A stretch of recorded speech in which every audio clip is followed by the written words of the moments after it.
right now, I'm going to introduce our very first speaker. I've been a host for 30 years, but I'm very intimidated by our next speaker. He's the host of Singapore's very first business and finance podcast. He's also known for his deep understanding of personal finance and economics.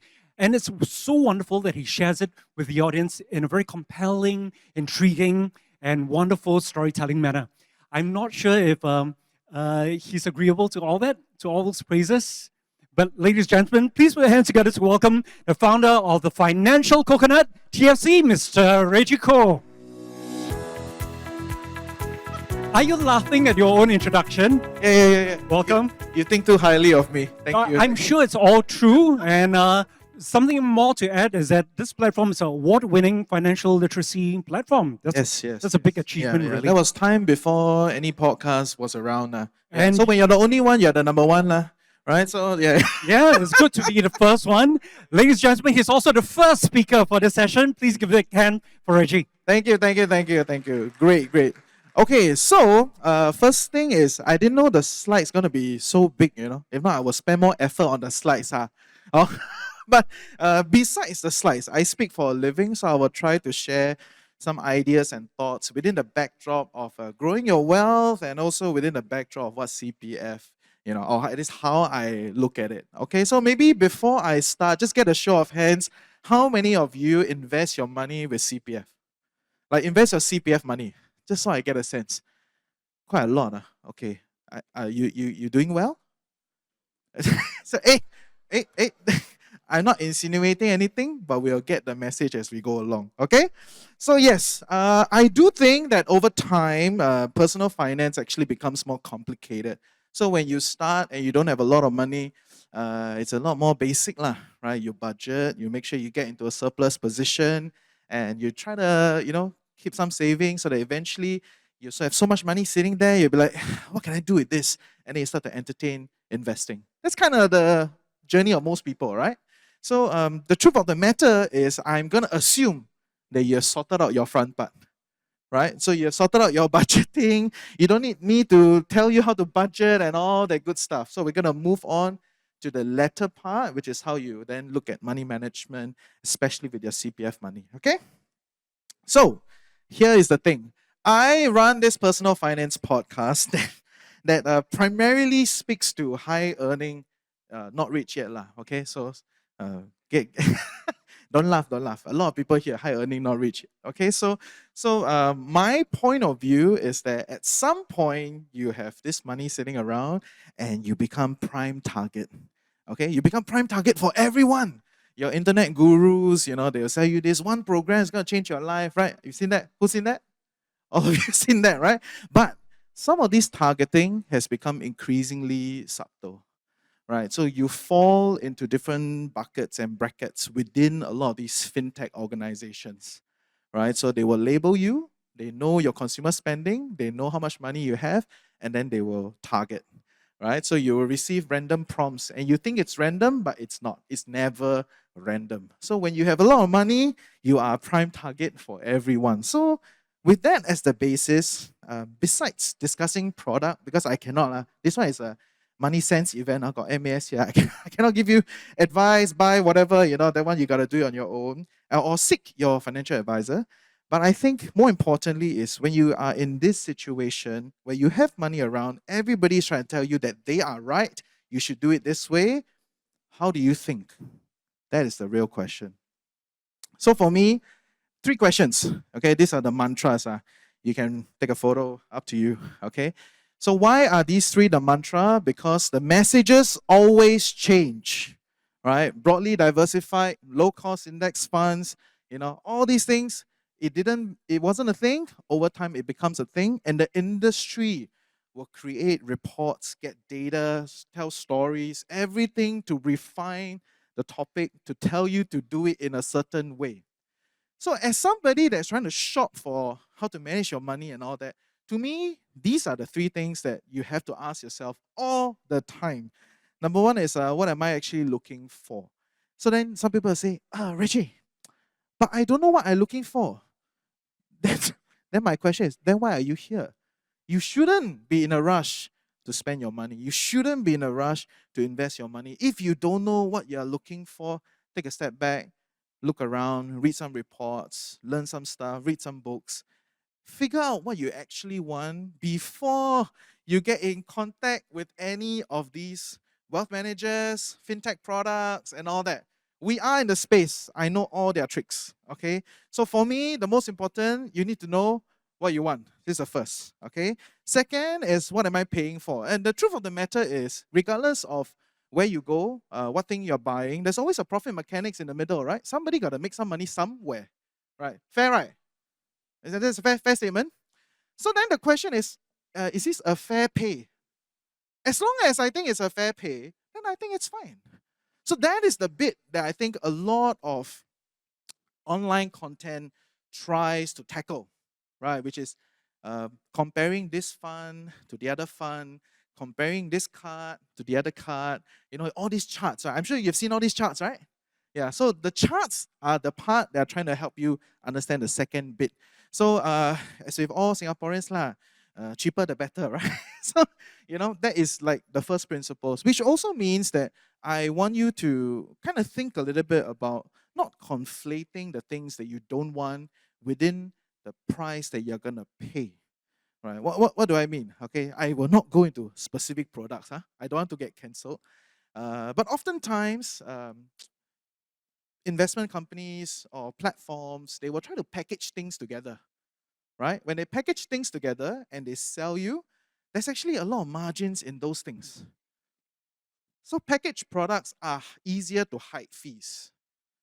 Okay, packaged products are easier to hide fees. Just remember that. And I've interviewed many people, and this is the baseline mantra. Anything that is simpler and more basic is harder for fees to be embedded.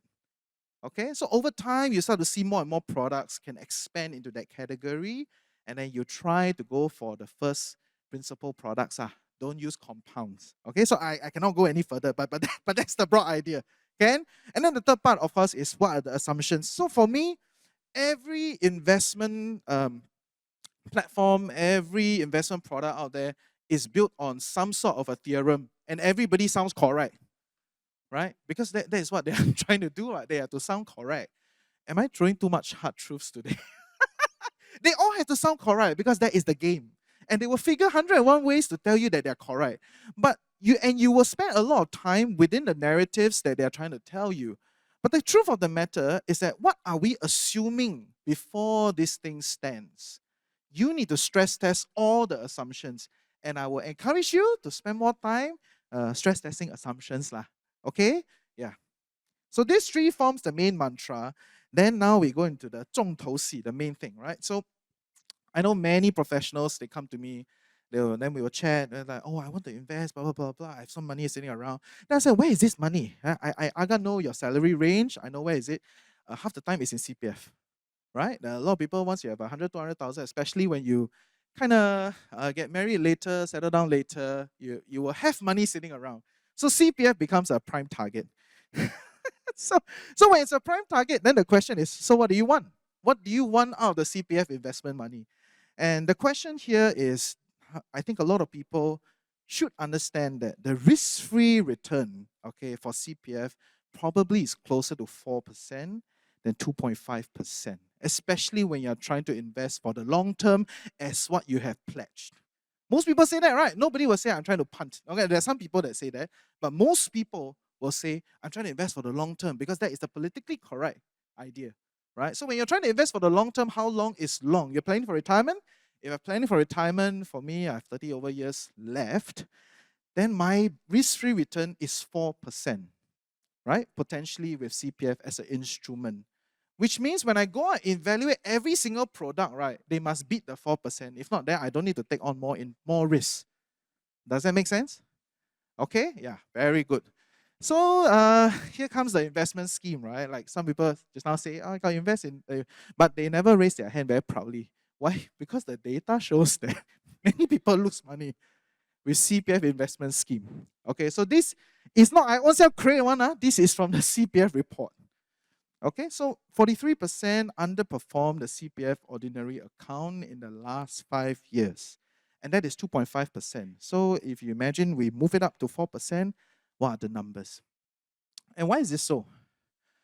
Oftentimes, you lose to fees, you lose to market timing, you are trying to get more out of that money that you think is in that account that you can't touch for the next 20, 30 years.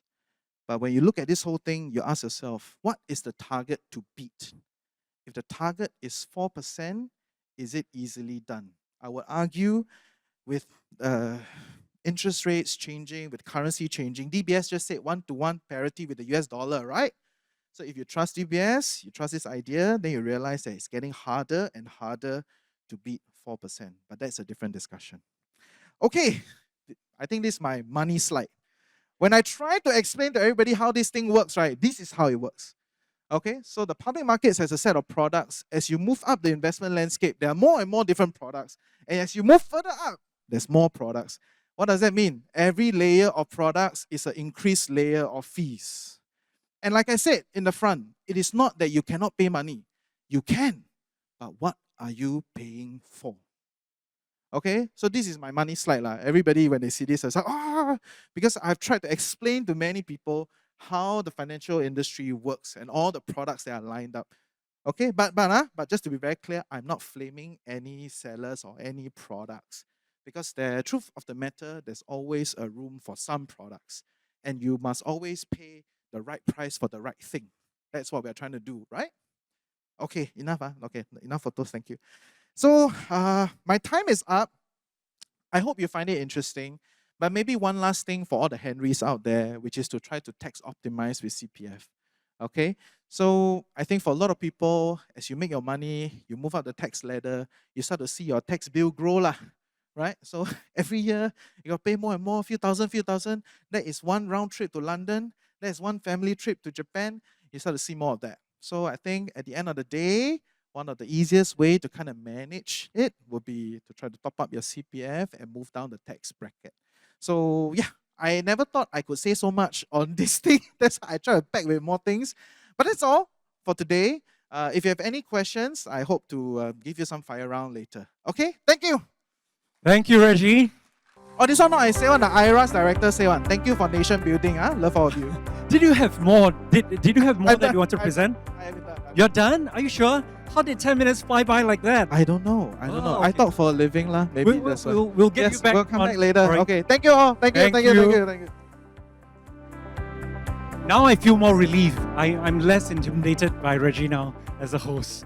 When it comes to time, we are going to get Reggie to come back up later on. So if you have got any questions at all for him, you can scan the Mentimeter code later on and you can post your questions. Now, coming up next, this dynamic duo. Can I call you that? Is that right? Yes? Okay. So, the way that I look at them is that they're almost like superheroes, because of my familiarity with graphic novels as well. So there's Batman, Robin, you've got Woody and Buzz Lightyear, and then we have the woke Salaryman. Now, this is actually a publication that's very interesting. You look at illustrations, but also amazing stories that makes personal finance very accessible. I know a lot of young people who are fans of their works, but also receiving a lot of wonderful lessons and learning new things just by going to their publication and having a look at what they have created. There is an artist in them and also a writer. Now, they have 545 followers on TikTok, 776,000 followers on Instagram. I'm one of them. I'm sure many of you are too. They have just published a book as well. Please put your hands together to welcome Ruiming and Choon, co-founders of the woke Salaryman. Thanks, Danny. Thanks. Welcome. Are you guys the dynamic duo that I should be intimidated? I think can lah, but superhero. Yeah, I think it's a bit of overselling, so we might No, compliment not MAS for that. superheroes. Well, I think a lot of young people look to you and feel that they were inspired and they learn all new things from your works. It's almost like, to me, superheroes that I would look That's at. very nice to hear. Yeah, Thanks yeah. for saying so. Thank you so much, ladies and gentlemen. You're superheroes right here. Hey, thank you, Danny. Thank you. Today's session, was titled like Savvy Investment Moves, right? But actually today I'm going to talk about a very unsavvy move that I did when I was 32 years old. So a lot of people know Salaryman for the article like how to save 100K before turning 30. This is actually about how to lose 100K, when you turn 32. And the title is called FIRE, Financially Independent, Retire Early, Index Funds, and Losing Money in Cryptocurrency. Next slide. Oh, Wei Chun will jump in whenever he Yeah, because it's his story. yeah, because that's the dynamic. We just weird like that. I draw the thing. Yeah, Like, he so draw that's the my thing. that's my contribution. It's amazing art. So if you like it, you can. It's okay. lah. Yeah, all right. So anyway, in 2021, right? I don't know whether you guys remember. Like there was this crypto phase going on the market. Everyone was crazy about cryptocurrency. And Wei Chun has drawn this like jealous boyfriend meme. I don't know if you guys of that vintage remember. So basically, the guy in the middle, he's supposed to be me. I'm looking at cryptocurrency and actually, ignoring FIRE. Next slide. Because he was close to fire. Yeah, I was right? very close to achieving FIRE. Yeah. Yeah. So previously, I had some Bitcoin. Bitcoin is like the mainstream cryptocurrency, right? But there are also these things called alternative coins. And even though Bitcoin was already quite risky, alternative coins were the wilder and had the promise of growing faster. To give you some context, right? Bitcoin, people will say today like it is one of the best performing investments since its inception in 2000, I think 2009, right? But some of the altcoins, you could kind of triple or even quadruple your money, quadruple your money, yep, in like a matter of months, right? So that was pretty wild. So that's how I started looking into altcoins, alternative coins in the first place. And at first, right, I was very cautious because this was indeed like the Wild West, like no rules, no government regulations. So I decided that I should not put so much money in. Next slide. So but so in the beginning, I only put in like I think around $5,000. But as my gains grew, I observed like a very strange thing. Even though like I prided myself on being like very disciplined, even I couldn't fight confirmation bias because like when you start seeing your investments rise in value, you also start thinking like, well, actually, maybe I should put more money. So by the end of it, right, I have put around like 40K in total into That's this your cryptocurrency. capital. Lah. Yeah, that's my capital. Right. Yeah, I mean, sounds a lot, but I mean, back then it was still less than 5% of my net worth. So, Right. yeah, I mean, I'm just for context, still because you must invest responsibly. Next slide. So this was what it was like, right? When the price was Wait, so what are we looking at here? Is the okay. entire So history? yeah, so this is the price chart of Luna, right? From how it went from 0, went all the way up to 110, and then went all the way back down to 0 because life is like that. 0.00 something. Right? It's not completely zero now, right? Okay lah. Don't pick me in a public setting. Okay. It embarrasses me. Yeah, it's okay. So after Luna experienced its first dip, right? I decided to go straight in. Let's try putting in like $5,000 and see what happens. After all, it's not so much money. Next slide. But I mean, and as time continued, I told myself actually this altcoin thing is really quite risky, and I'll get out when it doubles in value. And after all, I shouldn't be greedy. Next slide. But actually, what happens after that, right, was that I couldn't control my greed, right? When the price went up, I actually said, "Wow, I should double down on this investment instead of like taking profit." Next slide. And what will happen over the course of the whole few months I was involved in crypto was that I would find that many people, right, invested in crypto, what they would do is that they would seek out only positive information about, whether the coin will do well in the long run. For example, if you invest in a coin like Terra Luna, right, you will search Terra Luna and you subscribe to all those channels that said Terra Luna will do well in the future.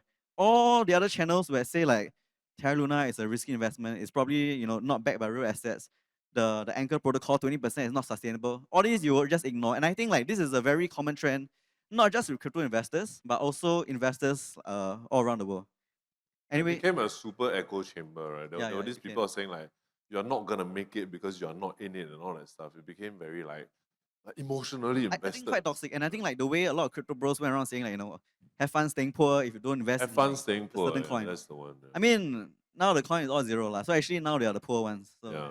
a bit They're rough. not so loud anymore, right? Yeah. Compared to last time. Yeah. Anyway, let's see what happens. Mm. So during the first dip when Luna happens, like I actually felt like massive fear. I was like, oh my god, I should sell. But I keep finding ways to kind of like convince myself, like kind of like cope with the fear, like, oh, I tell myself, oh, it's down now, but this is one of the top 10 coins. Like, no way it will collapse. Like, at some point it will recover. Next slide. And then just before it reached zero, it actually reached like an all-time high. And I felt like a genius at this point. I was so genius that I went to take my whole Luna portfolio. I went to lock it up in this thing called staking for 30 days. So I would leave the entire investment into this thing where I basically made it illiquid for 30 days lah, so I cannot withdraw. And that would be one of the most unsavvy money moves I will make in my life. From what I understand, staking means that you put it somewhere where you can't access, and then they will probably loan it or do something with it. Yeah. That is risky, but you get an even higher return on that, right? Yeah, so apparently, like, by locking my money up, they'll give me like 20% APR, which is That's very, very high. crazy, yeah. Which is 5 times, what CPF, will offer. But of course, CPF is sustainable, Yeah. We all know what happened to Terra Luna. I remember at the point of time you were talking about how you were going to stake it and then you were going to pay your rent with the amount that you earn from that staking. I'm like, wow, like that also can so easy. Yeah. But I didn't. But do it it. I was a bit but too wasn't late. so easy, lah. Yeah. So anyway, when problems started to appear with like Terra Luna and like Do Kwon, the founder, right? Sometime down the line, I just told myself, wow, this is very, very bad, right? But I will hunker down and survive crypto winter. This is when like the news started to come in. I mean, like there was some controversy started to happen. Yeah, I think investigation. But back then, I already like backed myself in the corner already because I already put quite a lot of money in. I already, locked it up for 30 days. There's not much thing I can do anyway, right? Next slide. And then actually, this is not very accurate like the chart, but on May 11, right, the thing actually went to 0, and I'm going to recount the events of how it actually happened. So I still remember like the day the crypto crashed. I was actually, with Choon, right, at Orchard. yeah, I think at Somerset. somewhere 303. Yeah. We were talking to the guys from the Yalla Bat podcast. Anyone listen to Yalla Bat podcast? I- Also very good podcast. Maybe as good as Reggie, right? Maybe, yeah. Hey, don't laugh, yeah. So just as the meeting ended, right? Like I look at all my Telegram groups and they say like, oh no, Luna is crashing, right? And as I took the elevator down, right, down from Toastbox at Food Republic on the 5th floor, Yes. right? As I passed down like the H&M and the Mango, right? Every elevator I went down, right, from $80 it went to what, $70, $60, $50. By the time I check in at Somerset MRT, right, after you walk through the very confusing Orchard Central part with the marché and all that area, Yeah. I entered the train, right? Luna was now $6. Yeah. And then at that point, I just closed the app. I was like, I don't wow, see this it, is yeah. rough. Yeah, this is very It's rough. very fun because we were putting the slides together and then I was thinking, where was it? Was it Orchard, Somerset? Then I said, no, it's Somerset because I remember exactly where the shops we passed and the feelings that I felt as we went down. I think trauma. I can never go to 313 the same way again. Sorry, Lendlease. Yeah, Lendlease is the company doing it. All right. So I lost the entire 100K investment. My capital was 40K. So that's how you lose 100K before you turn 32. So a few lessons here. I've survived to tell a tale, but because of risk management, I have more conventional and conservative assets. So I think I'm pretty good at compartmentalizing. I don't know why, I speak like that. You're good. Oh, thank you. Thank you for validation. Yeah, so because it was only 5% of my portfolio, I had more, more conventional assets. I had like index funds going on. I had CPF, right? So so yes, Singapore savings bonds, there's like CPF. So I think what was interesting that a lot of younger folks, right, told me that they're going to go all into crypto, right? And they did not practice this kind of like risk management. What happens is that they actually lost everything. Next slide. So I think like there was a guy who was a financial blogger. I think he put all 2 million of his net worth into cryptocurrency and it became 0 overnight. So I think that's very bad lah. So my plan to achieve FIRE was delayed by 1 year, but other people were not so lucky. And I guess many people here probably will encounter crypto at some point, and I think the government is trying very, very difficult, trying to discourage you guys from investing in crypto. But I'm sure many people will itchy fingers and go invest anyway. So, but what I'm trying to say is that yes, you might consider, you don't need to 100% listen to the government, but if you do, right, please at least size your risk carefully. If not, you might lose everything, and then you cannot say have fun staying poor to people, but people will be saying it to you instead. Yeah. Okay, time's up. Yes, Please wrap time's up. up. That's it. Applause would be nice, but Not mandatory. yeah, thank you. Not Thank you. mandatory. Thank you. Oh, wait. Although time's up, there was this, you implicated this criminal photo Yeah, in the yeah. last slide. I just wanted to shame him. Yeah. Oh my gosh, you It's just, okay, you it's just okay. brought someone else in as if he's one of your bros. Catching strays. Yeah. What was that about? what was that? So that was the guy who was in charge of Terra Luna, which he was invested in, and actually was convicted for fraudulent activity. Right. So you blame him, you blame No lah, 313. I blame myself. I blame myself. Ultimately, like all investment decisions are my own, right? All right. Ladies and gentlemen, would you please put your hands together? I would like to welcome Reggie back on stage. Also.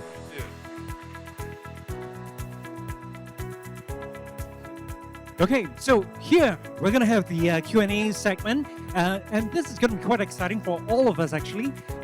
What we're going to do is that we're going to collect your questions. What you can do right now is do we have the Mentimeter QR code on the screen, please? You can scan the QR code of the Mentimeter, that's right, and then you can submit your questions directly. If you scan that and then you don't get in, you can also key in the code, which is available right there. And you can just post your questions. You can address it to Reggie, you can address it to Ruiming or Choon, and they can answer directly as well. Now, if you're looking at your phones after you've posed your questions, are you a follower of Financial Coconut?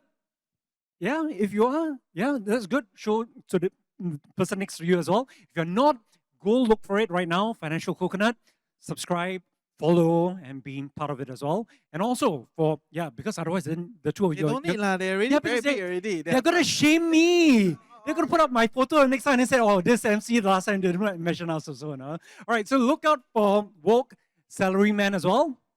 Can you find that on the social media platform? Follow Woke Salaryman. I sometimes look to that for some humor, other lessons as well. And also, it's almost like speaking to a friend.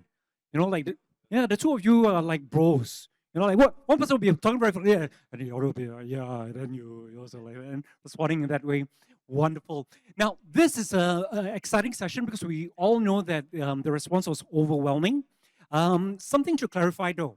Reggie, can you share with us? I've heard some people asking, what does Henry stand for? Okay. Is that your brother? No. I'm Henry means high earning, not rich yet. It's an acronym. Right. So yeah, there's also an acronym like FIRE, Henry, what else? There are many others. Yeah, and there will be more. There are always more. Right. Welcome to the internet. Yeah. And then for the Woke Salaryman, what does Woke stand for? Oh wow! I think we need to explain. Yeah, woke, yeah. I think this it is a just crowd. means like aware about something, right? So many people will say, oh, woke is like a Western term, but actually, I feel like after being colonized for 200 years, I think we are free to define how the word woke is used, in an Asian setting. I think you're a wonderful talk show guest. Well, I love to hear all your honest and real responses as well. But very importantly, what does FIRE stand for? Well, we're speaking to a different audience. I think it stands for financially independent, retire early. So this is like, it dates back to the days where people earn a lot of money, then they survive off beans, and then they will invest that money to earn a conservative 4% interest rate, and then they can retire. Excellent. In theory, that's how it works back in the 70s and 80s. Okay, out of the three of you, who's Henry? None. Okay. I think none, yeah. Which of you is on fire? I think Ruiming. I think I passed fire already, so yeah. I mean, don't want to brag, but yeah. How about you, Reggie? Actually, how about you, Reggie?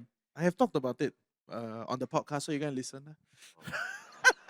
Yeah, I expect 200 subscribers after today. So yes.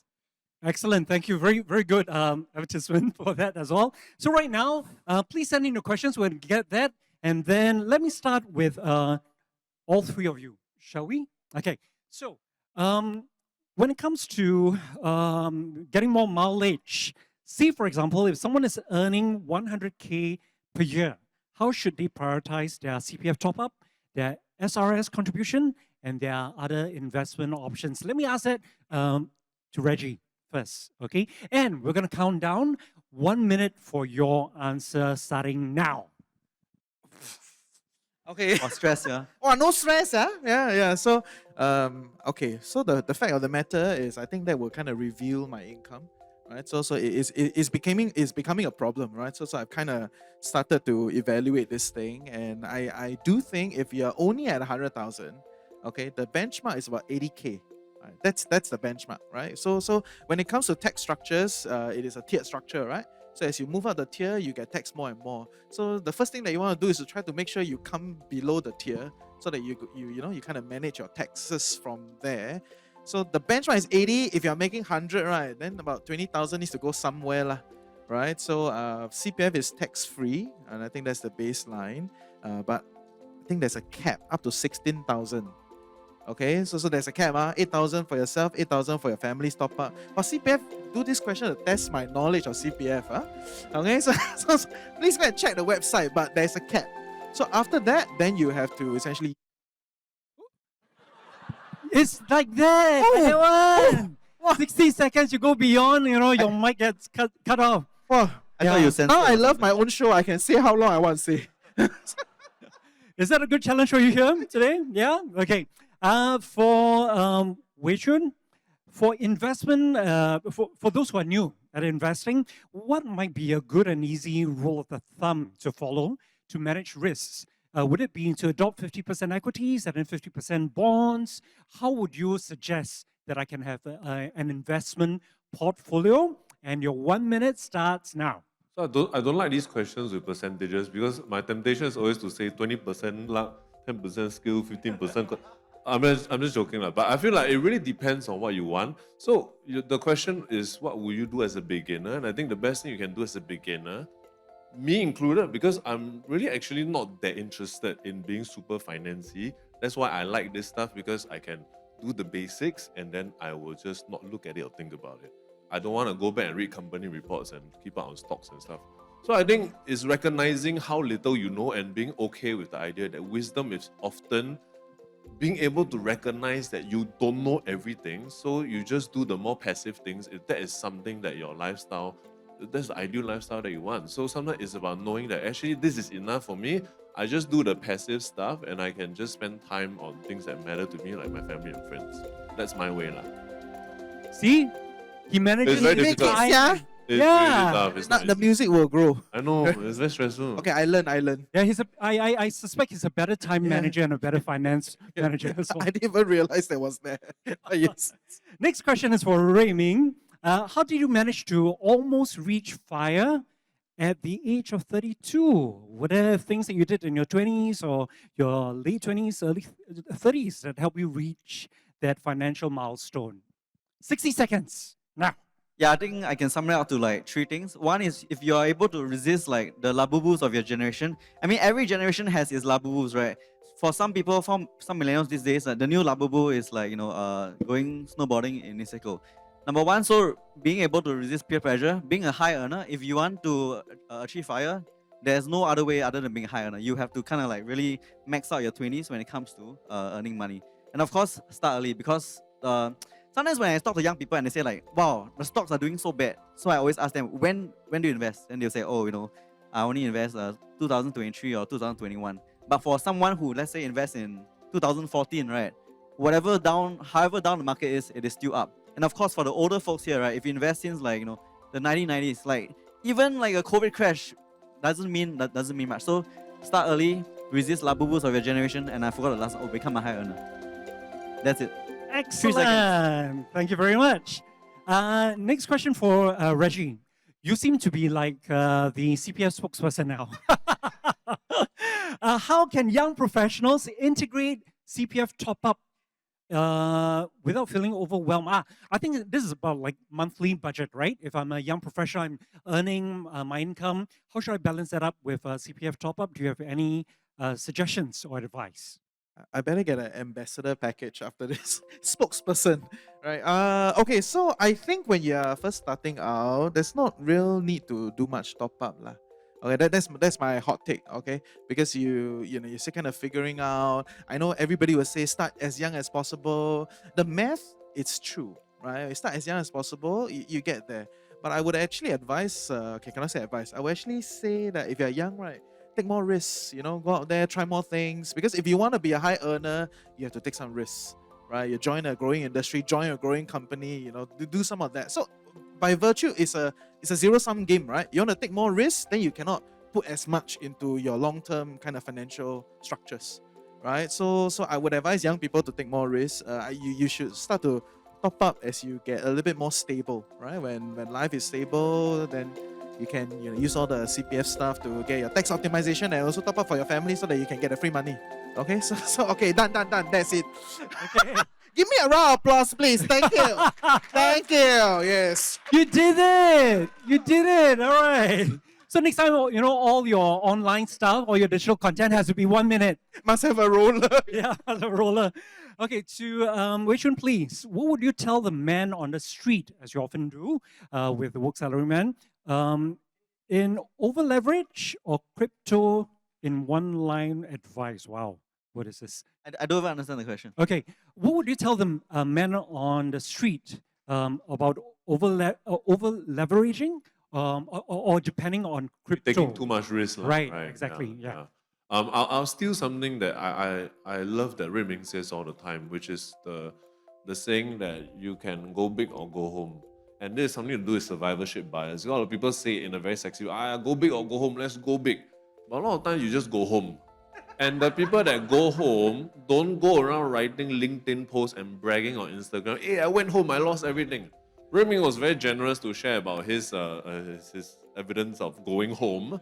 But a lot of people don't do so. So it's the same thing in entrepreneurship. Everybody say, just throw caution into the wind, start a business, blah, blah, blah. Reggie is right about being young and being able to do that early, and you want to do that earlier. But when you get older, you have kids and stuff, your ability to do that becomes less and less. So take it on at your own risk, but time is also something to consider. So also consider that there are a lot of people who do very risky things and lose it all, but they don't tell you. The ones you hear is the people that risk it all and win.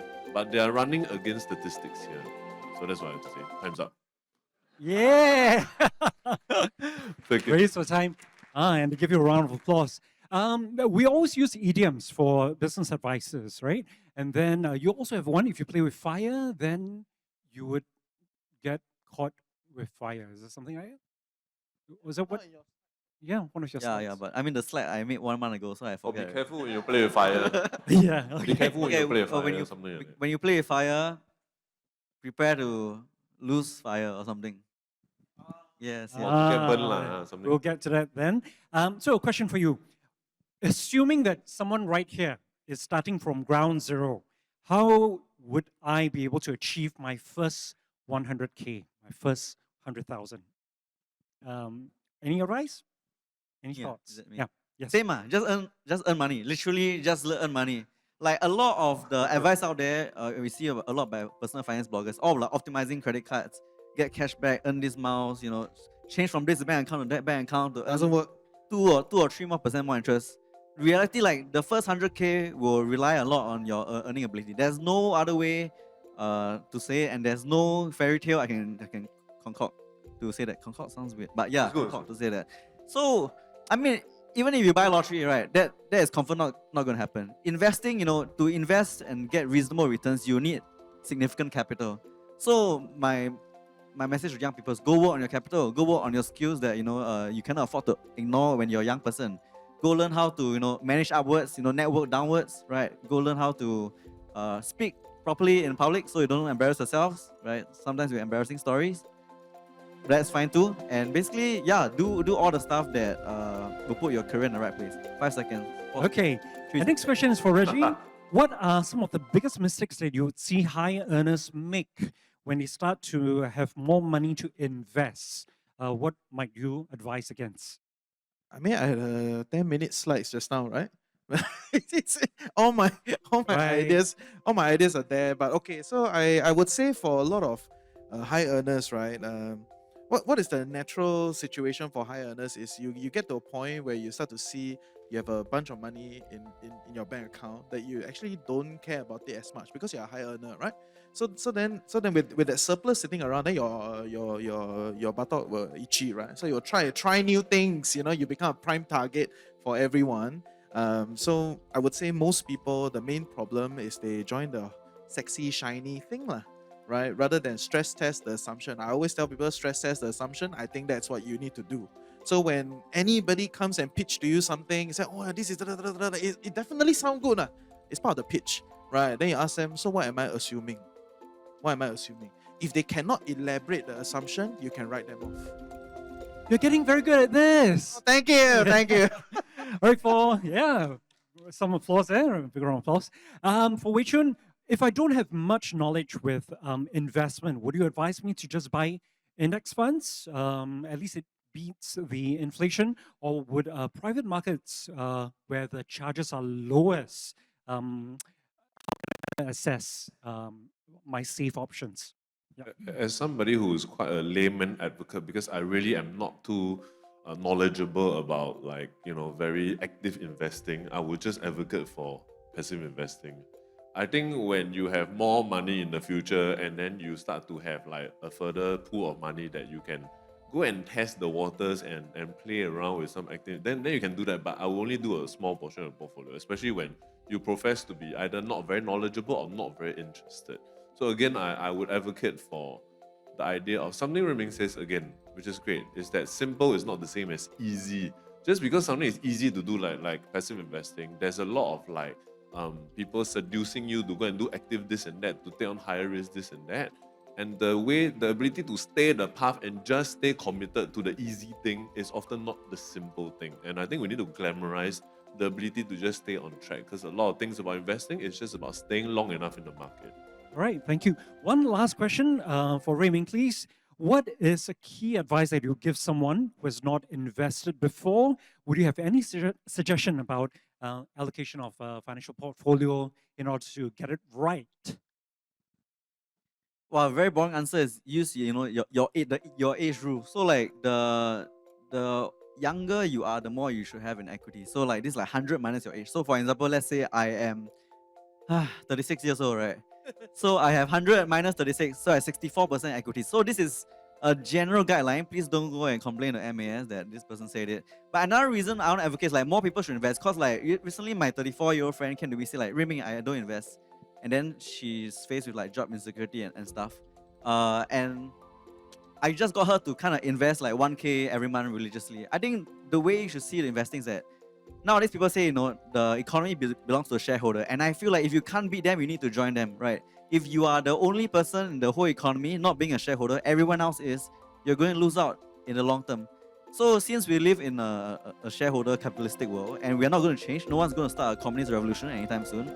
I mean, I've seen people, they probably can't organize themselves. So, invest in capitalism. Oh, got a last word in. All right, thank you. I somehow suspect that, if we got the three of you into a cafe, the conversations are just going to keep going on. It's going to be continuous, and there's so much for us to absorb. But right now, we're going to give that opportunity to 10 persons. If you can answer a question, can I have one of the golden ticket again? Oh, they're holding on to it, right? Excellent. So we've got 10 questions. If you know the answer, the lights are a little bit glaring. Can I ask you to not just raise your hand, but also possibly stand up if you want to capture my attention? Okay? So there are 10 questions that we have. The first one is, in Reggie's presentation, what does Henry stand for? There. You stood up. The lady right at the back, last row. Can we hand the lady right at the back, at the corner? Yeah, the lights are really glaring. Thank you so much for standing up and raising your hand as well. After you stood up, can you remain standing so that we can? Yeah. What's the answer? High earner, High earner? High earner, not rich yet. Is that the right answer? Yeah. Okay, thank you. First golden ticket to you. Does that mean she wins time with me? That means that she's going to spend the next 15 minutes staring at you. Oh, okay. So you better think twice whether you want to answer the question, huh? Okay? Okay, question number 2. Can I ask you to help me to look out to see who might be standing up and with arms raised? What percentage of investors underperform for CPF investment scheme ordinary account? All right, yes, over there. C. How many percent? C, 43%. 43%. Excellent. Thank you. Golden ticket to you. Second golden ticket. Excellent. Question number 3. What is the base interest rate of special account? Over here. If you stood up, yeah, just stand up. Continue standing. B, 4%. B, 4% is correct. Congratulations. Question number 4. What is the total amount of tax relief you can get for CPF to top up to yourselves and also your loved one in India? Over here. C, $16,000, correct? because it's 8,000 plus 8,000, right? 8,000 for yourself and then 8,000 for your loved one as well. Thank you very much. Can we have a golden ticket for the gentleman over there? Question number 5. Which of the following is not one of the 3 questions that Reggie used to evaluate financial products? Anyone over there? Hands up. Where? Which one? Over here? Yeah, over here, please. Front row. Thank you. Thank you, Choon. D. Question? D. D. Yeah, it's true. Yes, correct. Thank you. You won for yourself. 5 more golden tickets to go. Okay. Which MRT station were they at? Wait, whoa, ring. Okay, over here. Because you stood up. What? Are you sure? Are you sure? Somerset. B, Somerset, and that is correct. Yeah. Remember, he blamed everybody. 313, Toast Box, Mango, No. I Marche. just really describe the situation around. Yeah. Okay. Question number 7. Which coin did he invest in? Over here, first roll. A, Luna, that criminal. Go Kwon. Yeah, the photo right again. Okay, question number 8. How much did he lose? Everyone knows. Over here, this lady. Yeah, she got it. C, Yeah, see. 100K. Congratulations. Not congratulations to him losing 100K, but congratulations to you getting. It's a painful lesson, but it's okay. Lah. Good story to tell. You made it back, right? Yeah, excellent. Question number 9. How long do you take to back? Yes, gentleman over here. 1 year. 1 year. Was that right? 1 year. Okay. Last question. When you play with what, you achieve what? Oh, yes, that's correct. Who? There's a lady at the back that's Lady right at the back. she stood up very early. Yes, she stood up. C. C. Yeah. Fire and fire. Thank you very much. Ladies and gentlemen, would you please give a big hand to our 3 speakers? Before I let you go, can I ask, what's coming up next for Financial Coconut? We're going to do more events. So yeah, just keep a lookout on our socials, follow us, like, share, subscribe, put your email address Yep. on our website, and then we hope to see it our own stuff. Yes. Tell me if you need an MC. Okay. What's coming up next for Woke Salaryman? I think same lah. We try to stay solvent, try not to go bankrupt, and then keep the business going. By not investing in risky assets. Good advice. Please give them a big hand, big round of applause for Reggie, Choon, and Ruiming.